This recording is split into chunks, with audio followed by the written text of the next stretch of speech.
One morning in late December, Gretchen texted her friend.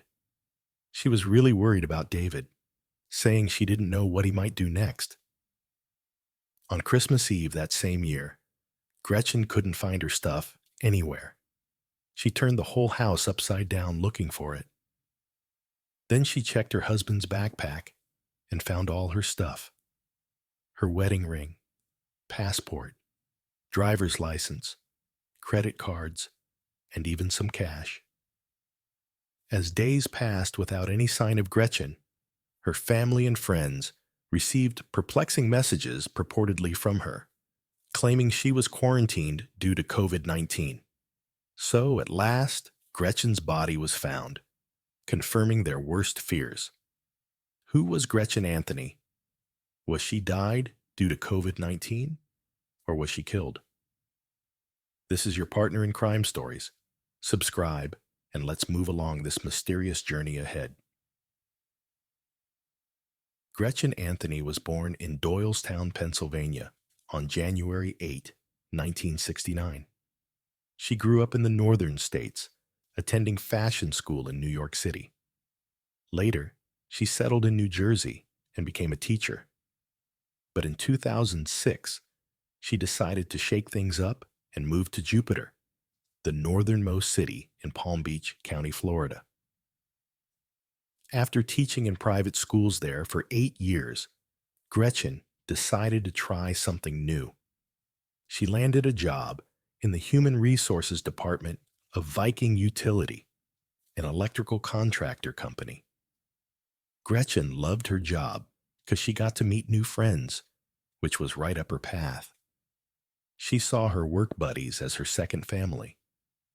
Her first marriage didn't last, but she and her ex stayed friendly and co-parented their daughter together. Gretchen was all about staying active, especially in sports. That's how she crossed paths with David Anthony, a real charmer who was 7 years younger than her. So, David started as Gretchen's trainer, but then things got spicy. They fell for each other and tied the knot.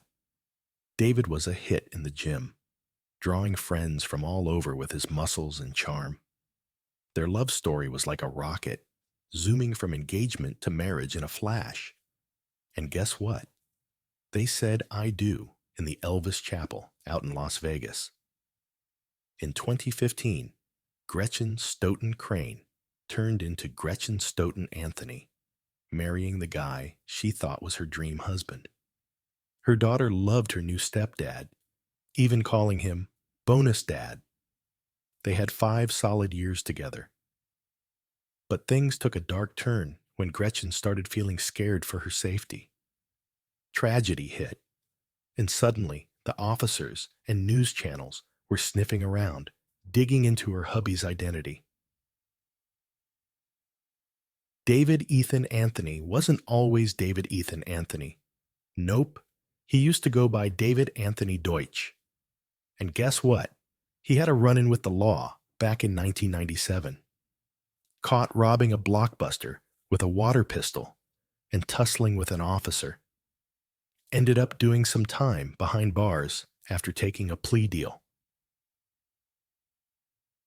Growing up in Palm Beach Gardens without a dad, David spent a big chunk of his childhood and teenage years flying solo. David was a quiet kid, didn't even talk much, and kept to himself. He had a rough time in school, got picked on for being overweight, and couldn't even join in on the sports fun because he was bigger than the other kids. It wasn't easy for him. Things got even tougher as a teenager. He battled serious depression and showed signs that his family thought might be bipolar disorder. Tough stuff for a young guy to handle. David wasn't one to give in easily. Nope. He refused to take any meds and instead threw himself into sports like there was no tomorrow. He was darn good at it. After high school, he scored a scholarship to play college basketball. And man, did he shine on the court. He was all about basketball. He looked up to the greats and even named his husky after his hero, Kobe Bryant. Now, here is the twist. On January 26, 2020, tragedy struck. David's basketball idol died in a helicopter crash. It hit him hard and added to his already shaky state of mind. But despite all that, he kept his cool on the outside. People loved him, thought he was smart and good-looking, and he soaked up all that attention. He ended up tying the knot with Gretchen, and together they lived life to the fullest. They were always up to something. David loved biking, fishing, and kayaking, while Gretchen was all about hitting the gym, chilling at the beach, kayaking, and doing yoga. After those first 2 years, things took a nosedive. Gretchen spent the next 3 years trying to break free from the confusion. She confided in her friends that David was acting crazy. Sometimes he'd even insult her. They even split up once for about 6 months, but ended up patching things up. David's old boss, Tabitha Hopkins from the gym, remembered noticing his mood swings. By 2017, things hit rock bottom. Tabitha had to kick David to the curb because he was acting all aggressive, especially towards women. He was off his rocker, refusing to get any help. He got fixated on the end of the world. He loaded up his truck with 3 big bags of rice, a bunch of pots and pans, and even 10 pairs of shoes. Talk about strange, right? At 2018, David's family started thinking maybe he had bipolar or manic depressive disorder. He had these rough patches, followed by good ones. During the good times, he tried to get his act together. He even convinced Tabitha to give him his job back by promising he was changing for the better. He started going to self-help seminars, and Tabitha bought it, giving him another shot. David was a top-notch trainer, no doubt about it. Clients loved him. But as his mental illness kept on without treatment, things went downhill fast. Gretchen could see it clear as day. Her husband had issues. She opened up to her friends about it, admitting she'd even lock herself away just to put some space between them. She noticed this wild look in his eyes that just wasn't right. One morning in late December, Gretchen texted her friend Dawn. She was really worried about David, saying she didn't know what he might do next. She was even keeping an eye on him through the cameras, waiting for him to finally hit the hay. Then she said she planned to sneak downstairs, grab a knife, and stash it under her pillow, just in case. She hoped she'd be able to get some shut-eye after that, on Christmas Eve, That same year, Gretchen couldn't find her stuff anywhere. She turned the whole house upside down looking for it. Then she checked David's backpack and found all her stuff. Her wedding ring, passport, driver's license, credit cards, and even some cash. It freaked her out big time. She was so shaken that she texted Dawn, her boss and friend, saying she was scared of her husband. By the end of the month, Gretchen had had enough. She decided to call it quits on their roller coaster of a relationship. In December 2019, Gretchen had enough and kicked David out of their place, making him crash at her mom's nearby. She even changed the locks. During this time, David's work buddies noticed a shift in his vibe. He used to be the early bird at the gym, but after the family drama, he started showing up later and later. Plus, he seemed all distant and moody, like something was eating at him. When Kobe Bryant died on January 26th, something just snapped in David. Tabitha remembers it as clear as day. He acted like he'd lost his best friend. For days after, he was a wreck, bawling his eyes out in front of the fitness groups he was in charge of, and flat out refusing to head home. It was like he couldn't handle the news.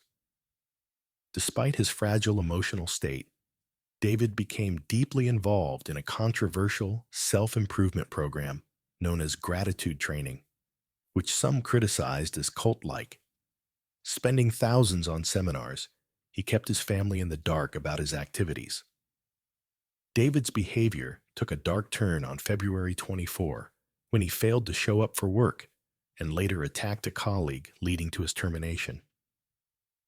As David's stability deteriorated, Gretchen, his wife, filed for divorce on February 28. David's hostility escalated further on March 7, when an incident at an art class ended abruptly after he became aggressive toward his date. Later, when he attempted to move in with her against her wishes, she ended their relationship. Amidst growing concerns about his mental state, David's paranoia peaked with the onset of the COVID-19 pandemic. Believing it to be an apocalyptic warning, he tried to persuade Gretchen to flee with him to Costa Rica. However, when she relented and allowed him into her home, his erratic behavior drew the attention of law enforcement.